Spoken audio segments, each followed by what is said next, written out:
have you ever woken up and had all your footage from the night before corrupt into thin digital dust? I hope not. I hope you never experienced that. No, it's really a sucky feeling. But good morning, Mario, and good morning, Switch fans. We are here to persevere, that rhymes, and Nintendo is bringing you actually some good stuff yet again. This week has been rolling. So it's Zach from SwitchForce. You are... Oh, nice to meet you. And here we go. Let's kick it off with Splatoon 3 putting in work. All right, Splatoon 3 is going to be using Nintendo's in-house new online engine.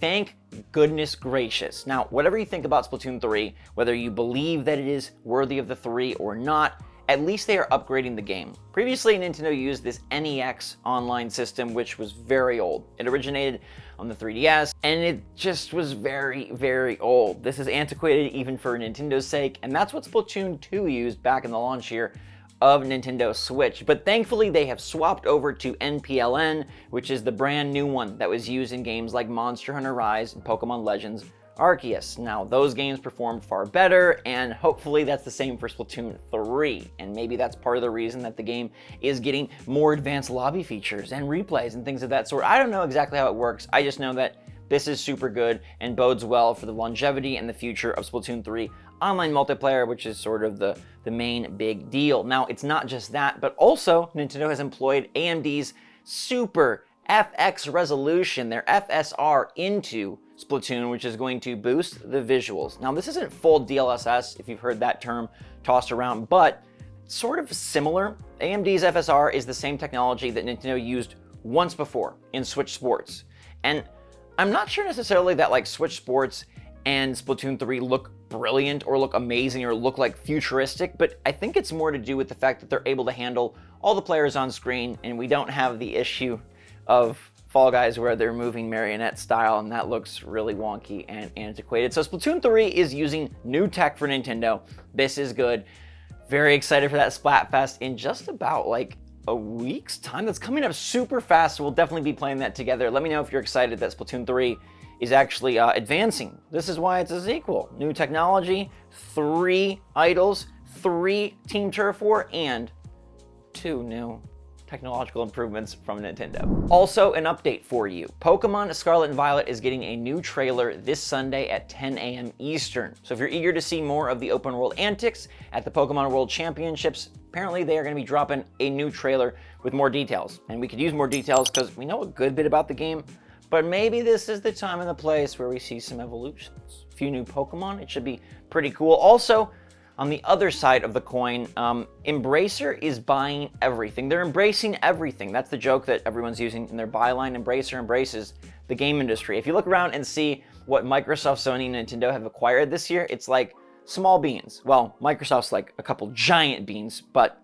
Embracer is buying everything. They literally have acquired dozens of companies, and it's kind of insane, a bit scary. They're kind of like the evil venomous amoeba that's eating all of gaming. And just last night, they bought a bunch of other studios, including Limited Run Games, who make a lot of cool Switch stuff, where they take like a Switch indie and give it a physical version for the first time. Nifty company. They also bought the rights to everything J.R.R. Tolkien. So they got Lord of the Rings, they got The Hobbit, they're just swallowing it up. They even bought some secret company that they won't tell you yet what they bought, but it's a little bit scary. It's a little bit weird. Like, it's fun to see all these acquisitions happen, but this Embracer group literally buying so much. They are hands down the biggest entity. It's really freaky. Maybe they'll buy Nintendo. Definitely not, but hey, literally, they're buying everything. Do you ooblet? You ever heard of ooblets? Ooblets, kind of like bouncy Pokemon with song and dance. And the game has been in early access on PC. It was promised for Switch, and now it's coming September 1st. That's really soon. I just had to check to make sure I was right, because that seems way too soon. That's in like 2.5 weeks. But yeah, ooblets is coming to Switch September 1st. If you've been waiting on this one, hopefully you're watching a cute, fun little trailer right now. And yeah, you like it? Is it good? Do you want to play it? I played early access way in the beginning, so I'm sure the game is vastly different from now, but I did think it had the foundations of an interesting Pokemon, quasi-Pokemon type game, and I'm eager to see how it reviews in its full 1.0 version. Again, that's hitting in just a couple weeks, and it probably won't get delayed because it just got announced, so Yay.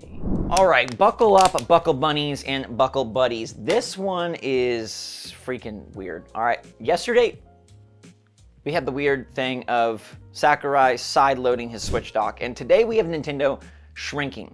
Honey, we shrunk the Switch, or at least the box. That's their plan. They're going Rick Moranis on us by shrink rain this box. Apparently this is gonna help with all of the supply. All right, Nintendo has modified the Switch box multiple times. They changed to the red box after they went V2 with the Switch, and then they changed to the vertical box with the OLED, but now they're shrinking the OG Switch box to do a couple of things. One, it'll save cost.